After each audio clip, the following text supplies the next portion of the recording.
Aquí han hablado de las vías. Ahí estaba mirando un poco el mapa y indudablemente Magangué está más lejos que Pinillos.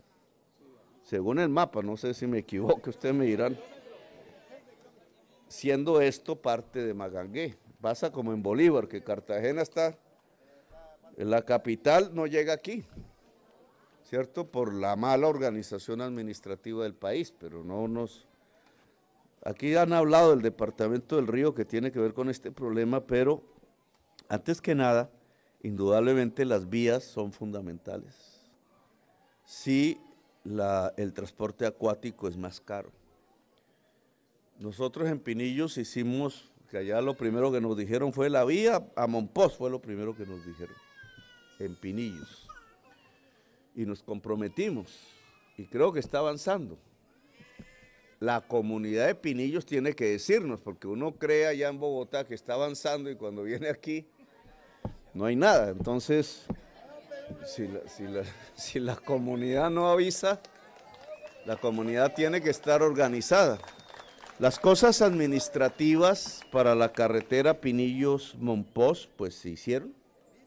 Ahora hay que ver si la plata, no es que haya que conseguir la plata ya está.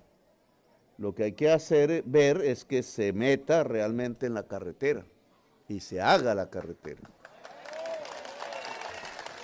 Aquí nos han pedido, muy bien pensado, creo que eso tiene que ver con lo que yo estoy diciendo, pues buscar formas de industrialización de la producción del territorio y por tanto, pues llevarla, tener la posibilidad de transportarla. Eso es clave, en mi opinión. Yo tengo que ver, ya ustedes nos dirán, bueno, cuáles son los productos en donde la región podría tener más ventajas, digamos, que en otros, por su tierra, por su clima, precisamente por las condiciones de cantidad de agua que hay en el territorio, la ciénaga, el río, los ríos, todos diferentes, con comportamientos diferentes. Pero esa industrialización me parece clave. Si podemos pescar y enfriar el pez, pues el pescado, ya no el pez, congelarlo, pues tenemos más posibilidades. Si hay una producción ganadera y no hay un frigorífico aquí, no hay un, ¿cómo se llama eso? ¿Sí? Un matadero con refrigeración, pues el ganado tienen que llevárselo para otro lado, quizás a pie, quizás, y se va perdiendo rentabilidad, cuando aquí se puede tener unas posibilidades para hacerlo. Cuando hablan de un megacolegio para el territorio, pues obvio, si los colegios están en el casco urbano de Magangué y está así de lejos, o en Pinillos quizás, pues la juventud aquí tiene problemas para estudiar. Y el estudio es fundamental, porque si un joven que no encuentre un colegio aquí, al final, si es piloso, que la mayoría lo son, pues se va a buscar su estudio en otra parte y el territorio empieza a ser desocupado por su propia juventud. El estudio ya hoy, entre otras, cuando uno habla de estudio ya no habla solo de libros, habla de internet, es que ya no se estudia sino vía esos aparatos, y esos aparatos funcionan es con la banda ancha, y si no hay banda ancha, pues no hay libros. Entonces, el estudio está ligado al internet. El tema de la salud, que aquí vi el centro de salud que se inundó, lo cual significa que el alcalde que determinó poner, no sé si fuera la alcaldía, el alcalde que determinó poner ese puesto de salud ahí, no sabía que era la crisis climática. Que vuelvo al principio. Entonces lo puso, como quizás las escuelas, etcétera, los puso en zonas de alto riesgo. Y entonces el centro de salud cada vez que hay invierno se inunda, todas las veces. ¿Eso qué significa? Ignorancia del tema. Pero el centro de salud puede estar bien, digamos, bien hecho, puede estar bien intencionado, etcétera, y su personal médico seguro que hace todo el esfuerzo. Pero al ponerlo en una zona de alto riesgo, pues condenó el centro de salud a que no funcione como está sucediendo en este momento. Me dicen que en Barbosa sucedió lo mismo. Entonces, digamos, esto de los mapas de alto riesgo es fundamental. Es un deber de los alcaldes, ya la ley hace tiempos lo ordenó, pero no lo hacen. Y entonces, un alcalde no sabe dónde es que es la zona de más alto riesgo de su municipio. Y deja que la gente esté, por ejemplo, en una cordillera ahí, en una montaña, y la montaña se cae y mata a la gente. O deja que la gente se ponga en sitios en donde se van a inundar y obvio se inunda la gente. Y eso implica, y este es un tema que yo quiero conversar con ustedes, porque me parece el más clave de lo que ha resultado esta crisis, que es la reubicación. Es un tema difícil porque a nadie le gusta salirse del lugar donde se crió, donde se enamoró por primera vez, o donde ha hecho su rancho, bueno, o donde ha escuchado la canción que le gusta, donde por las mañanas siempre canta el gallo y le gusta ese canto, y entonces en otro lugar ese gallo no va a estar, etcétera. Pero lo que dije al principio, que esto cada vez va a ser peor, nos obliga a que no podemos vivir en el riesgo. Ustedes han visto aquí, tienen más experiencia que nosotros, nos podrían enseñar qué zonas se inundan y cuáles no.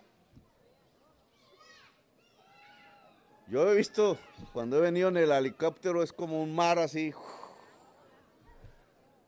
pero hay zonas que se inundan y hay otras que no. No, por ejemplo, si uno se coloca en Sucre,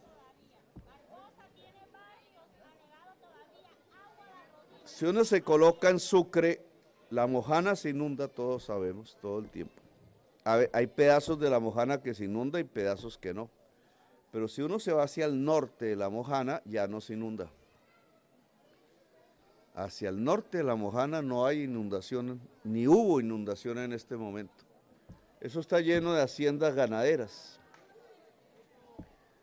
Nosotros necesitamos que gente que siempre se inunda decida libremente, ojo, libremente, si se quiere reubicar.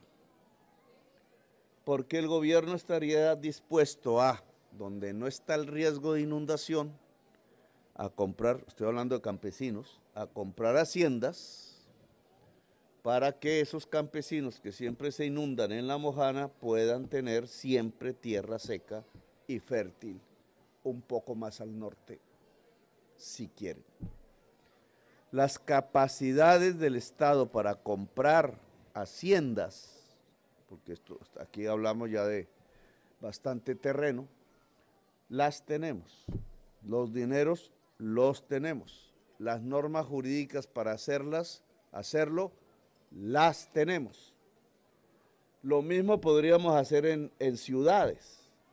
Entonces, si hay barrios de ciudades que siempre se inundan, claro, la persona dice, no, pues protéjame el barrio, resulta que no hay con qué proteger porque el invierno cada vez va a ser más fuerte. Lo mejor es ubicar el barrio en una zona en donde nunca se va a inundar. Y entonces el Estado, el gobierno nacional me refiero, tiene la capacidad de comprar el terreno, de ayudar a hacer las viviendas y de garantizar que esa población nunca más vaya a tener un problema de riesgo climático, que es como hay que llamarlo. ¿Cuál es el problema de la reubicación? Que siempre hay que tener en cuenta que la población pueda tener de algo de qué vivir. Si la población es pescadora, no se le puede llevar a una zona donde no hay río, o no tiene acceso al río o a la ciénaga. Si la población es agricultora, no se la puede poner en un desierto. Si la población está en un barrio urbano, pero tiene por alguna razón las posibilidades de salir a un río para pescar y de eso vive en el barrio, pues no se le puede reubicar en un sitio donde pierda el acceso al río, porque entonces pierde el acceso a la comida. Por eso el sitio de reubicación debe ser escogido no por un funcionario público, sino por un comité de la misma ciudadanía, de tal manera que no metamos a la población en un problema mayor del que ya tiene, y de tal manera que no le impongamos a la población cómo es que va a ser la vivienda, o si va a ser de madera, o si va a ser de ladrillo, o si las tejas son de zinc, etcétera, sino que la población misma escoja los métodos de construcción, ayude a construir obviamente la arquitectura de su barrio, que debe ser mejor que el que tenía. Y ojalá sean decisiones comunitarias. ¿Por qué? Porque no se trata de romper el tejido social, y entonces sacar una familia y ponerla donde no conoce a nadie, sino de conservar el tejido social, porque el tejido social en sí mismo es una forma de protección. Ustedes aquí lo habrán visto, habrá existido la familia que estando en territorio seco le abrió las puertas a quien estaba con el agua en el cuello, o como sucedió con el centro de salud, logró reubicarse en otro lugar. Eso no se logra si la gente no se conoce entre sí, no es una comunidad, porque entonces le cierran la puerta en la cara, sino si la comunidad permanece. Por eso en los mapas, y en esto los alcaldes tienen un papel muy clave, hay que definir cuáles son los mapas de alto riesgo. En el alto riesgo no debe vivir nadie. Y entonces debe procurarse la reubicación, porque se garantiza la vida de los niños y de las niñas, de los bebés, se garantiza la vida.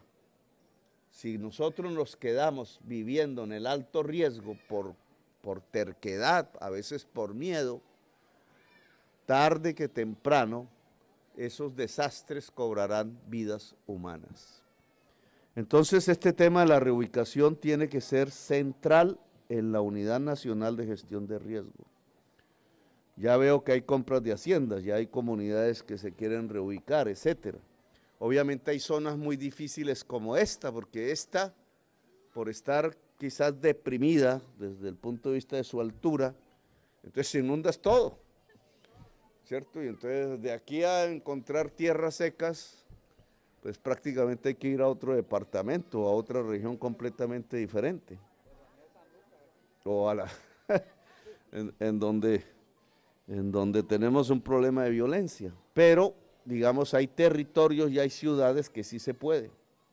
Entonces en donde podamos tenemos que lograr ese tipo de reubicaciones, donde no, tenemos que adaptar el territorio costándonos mucho más dinero y quizás sin que las soluciones puedan ser de largo plazo. Y de eso ustedes lo han visto, de eso debemos ser conscientes. Se tapa Garegato, pero el río rompe 10 kilómetros arriba y igual, ahí no, igual produce el mismo efecto.